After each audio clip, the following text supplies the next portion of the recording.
Hi, everyone. My name is Liz Boyle, and I'm going to visit with you today about pandemic effects on small Kansas processors. As we all know, the COVID pandemic has had a huge impact on the meat processing industry, whether you're a producer or whether you're a processor. So I'm going to share with you over the next 20 minutes some observations that I've seen and that I've read about that have happened in Kansas, and it's the same trend that's happening across the entire United States. You've probably seen some of these headlines. Small meat processors expand in the wake of the COVID pandemic. Local meat processors seeing record backlogs as pandemic continues. Small meat plants garner support amid pandemic. So we've seen a lot of headlines saying that there's challenges for finding operations that can accept harvest reservations because of the effect of the pandemic on the meat supply chain. According to Rebecca Thistlethwaite, who is the director of the Niche Meat Processors Alliance Network out of Oregon State University, she attributes part of this to we've really lost most of the mid-scale players. So we're left with a system that's kind of a tiny artisan producer and processors with premium quality and expensive meat and sort of inexpensive mass-produced meat. So in a sense, she's saying we don't have a lot of processors in the 300 to 400 production head a day plants. Most of our facilities produce or are able to harvest smaller amounts of numbers, or we have the very, very large companies that are harvesting quite a few head per hour. Chris Young, who's the executive director of the American Meat Processors Group, has said, no state has enough slaughter and processing plants for what the current market demands are, and that it's an ongoing situation we need to rectify. And that really has been brought to light as a result of the pandemic. In more evenly populated states like Missouri and Wisconsin, there are more processing plants, and they're spread out more evenly than in Kansas. So one of the challenges we've had in Kansas is that we do have small meat processing facilities, but they're not evenly distributed across the state. And the numbers that we have today aren't comparable to the numbers that we had 25 years ago. We've lost a significant number of our very small meat plants due to a variety of reasons: workforce shortages, retirements, cost of operation, insurance. So there's a lot of reasons why our numbers have declined, but it's really hit home as a result of the pandemic. Carol Clemma, who's the executive director of the Kansas Meat Processors Association, said that she gets calls all the time from livestock producers that can't find a place to go. And we at K-State have received similar calls. So we've worked with processors by using a map available through the USDA FSIS. It's an online map, interactive map, that we can look in certain locations in the state or in the region and identify what type of harvest these particular companies do and develop a list of names that producers can contact to see whether they have any open means or cancellations. So the next question that comes up is, well, why aren't we building more plants? Why aren't processors expanding more? And Carol responded with, it's hard to invest that much capital and not know if the trend will continue. So is this going to be a boom or bust kind of situation?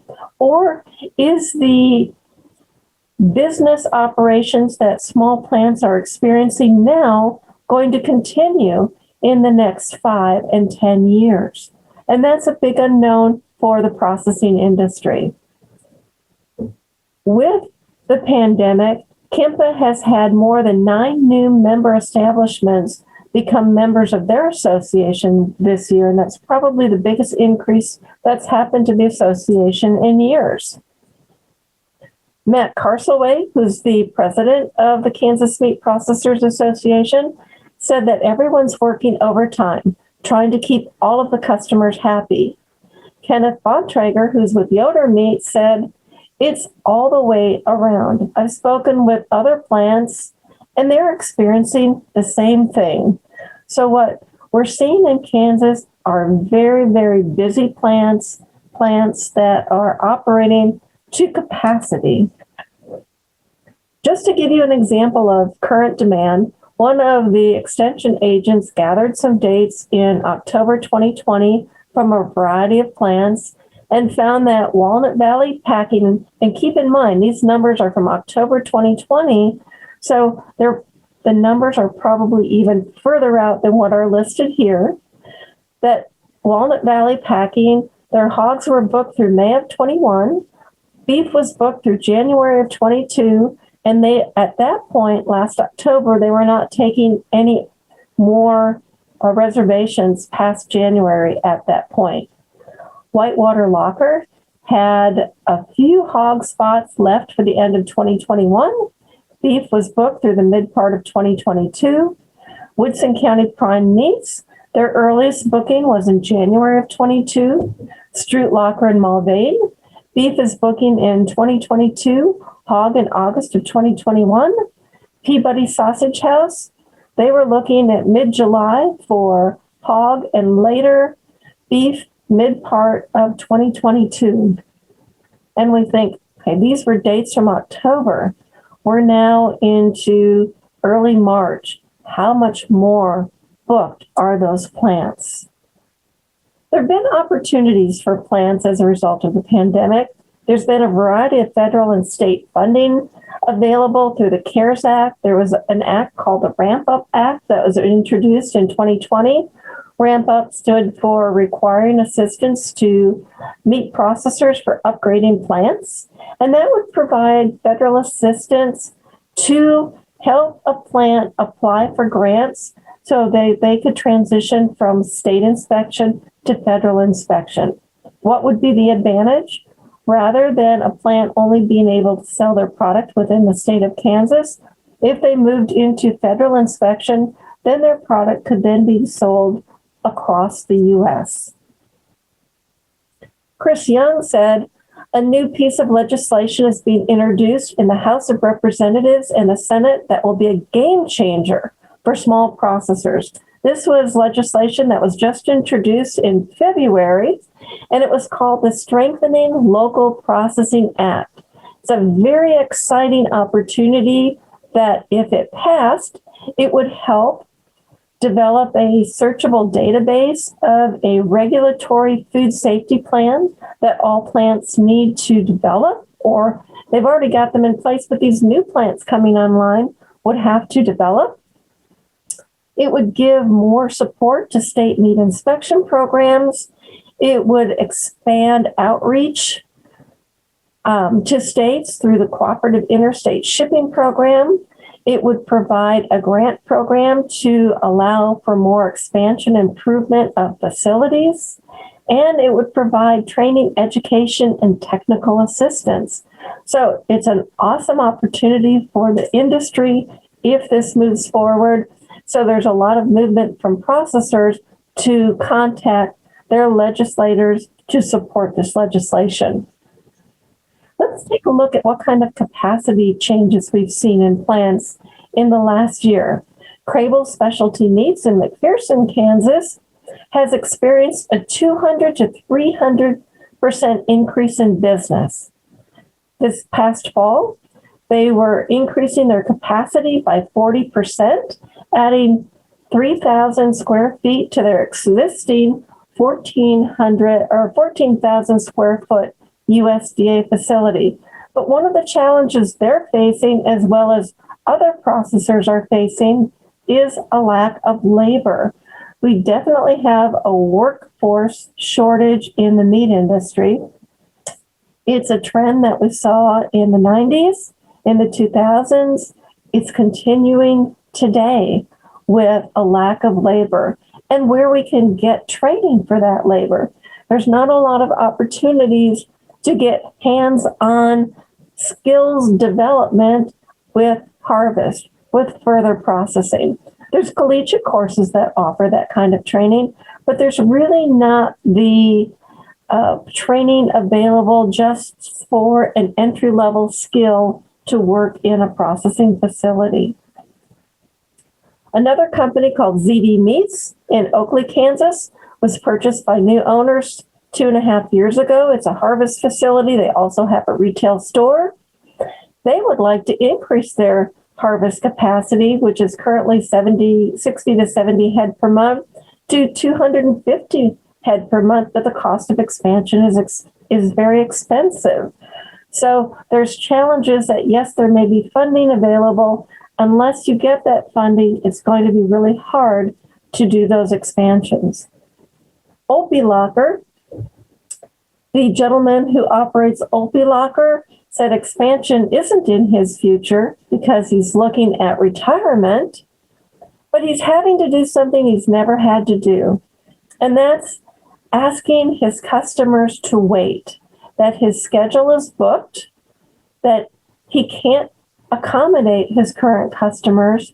And so he's asking for their patience in getting on his schedule for harvest.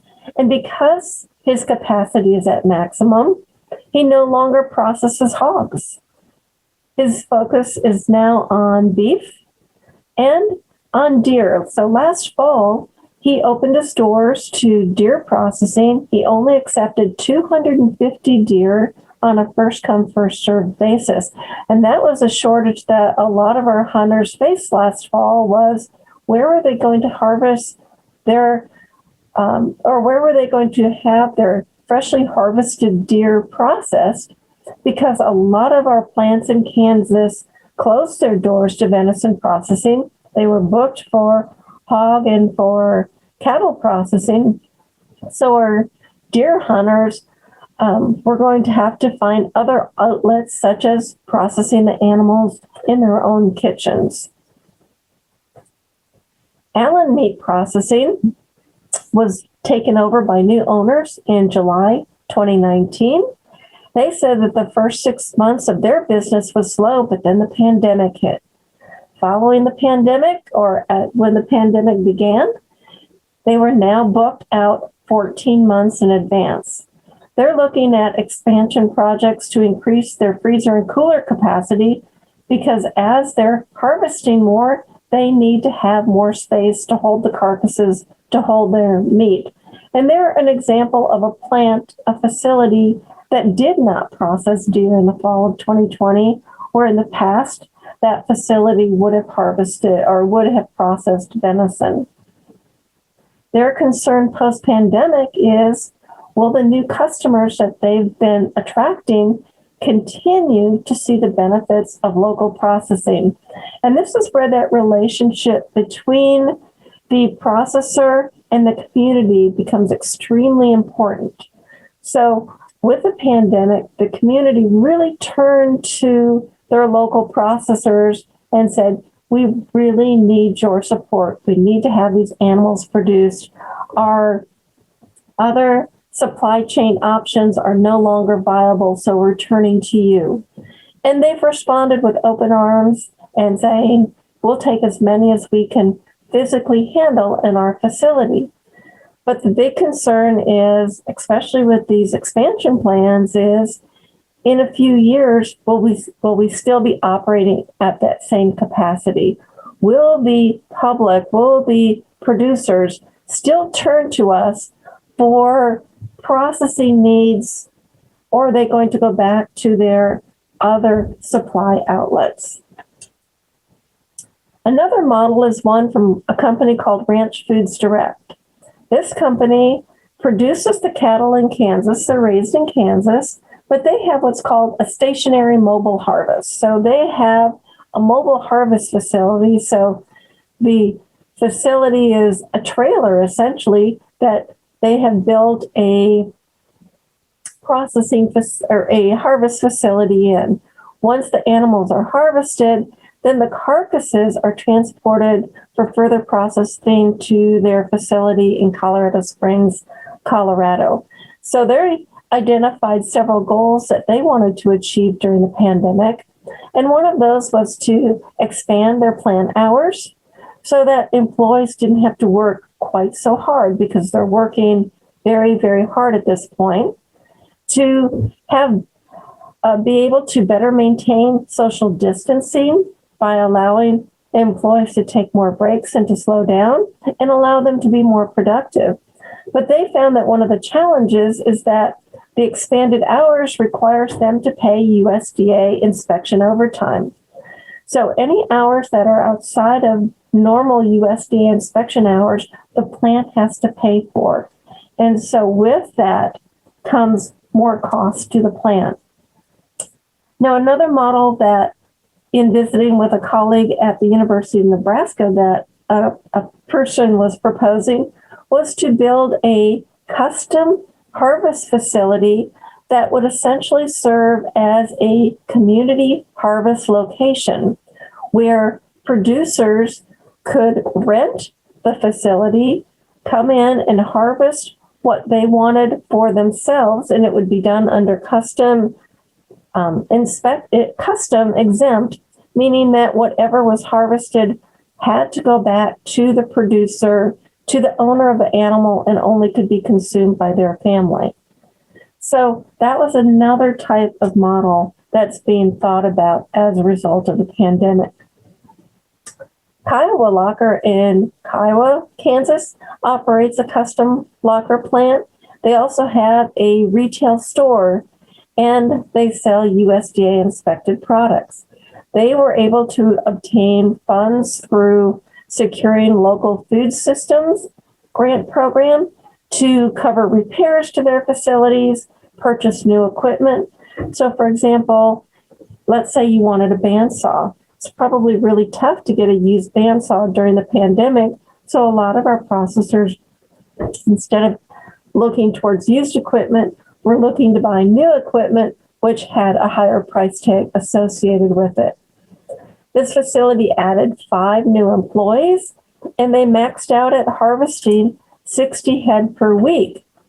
The comments that the plant owner mentioned were, "It's a whole lot more stressful. I never had to keep a calendar a year out until this year. It's just made everything harder to keep track of and more paperwork." Another comment he made was, "If it was a third less, everything would probably be perfect. But if it continues like this, we'll probably end up working 2 shifts instead of 1, and I'll be sleeping a lot less." Remember, he was fortunate. He found 5 new employees. Some of our plants are having definite challenges with securing a workforce, especially some of the new plant operators who have decided to get into the meat processing business. I just had a call a half an hour ago from a company. They're starting a new plant in Kansas. They're working with designers, architects to design their new facility. And one of their questions to me was, where do I find a workforce? Where can I get trained individuals who can step in and start managing our operation, who know how to harvest, who know how to do further processing? The Kiowa plant owner also said, to be honest, we were better off before. We were getting along and paying our bills. Now we're running 6 days a week with 300 to 350 hours overtime every week for our employees, and I'm paying $4,000 to USDA for their overtime. So the ramp up in business comes with its challenges. Clay Center Locker has a facility in Clay Center, Kansas, a 9,000 square foot facility. They also had a building in Junction City that they had previously closed in 2003. As a result of the pandemic, they reopened their 6,000 square foot facility in Junction City and now have a waiting list into 2022. They had plans to launch a retail store for selling jerky, brats, and summer sausage, and that's gotten delayed because all of their efforts are focused on harvest and fabrication. As a result of opening their new facility or reopening their facility in Junction City, they've hired 20 additional staff. In Ellsworth, Kansas, in visiting with the gentleman who operates that facility, he said he generated significantly more revenue in 2020, which was a nice next stage for him because he's looking at retirement. He said he's had to work more Saturdays. He has a waiting list for beef size, and he has a 3-page wait list in case of cancellations. So one of the questions I've posed to processors is, you've got these reservations out into 2022. What happens if our supply chain changes and you start having all of these cancellations? Is there a deposit system that producers are required to submit deposits to hold their spot? But I haven't really gotten any answers to that question. So for years, there have been many campaigns to know your farmer and know where your food comes from. There's been a push for local foods, for buying local meats, for knowing where your animal comes from, and having that community relationship. The pandemic's really moved that thought process forward, and smaller local meat processing facilities say the added demand of retail beef and pork has reminded the public that local processing is still around as a good way to support local business. So the challenge is how do we continue that relationship? How do we continue to have this synergistic relationship where the local small industries can help producers and that producers can continue to support their local meat processors? I'd be happy to answer any questions you have related to this issue. And if you'd like to reach out to me outside of Cattlemen's Day, you can reach me by phone or my email. Thank you all.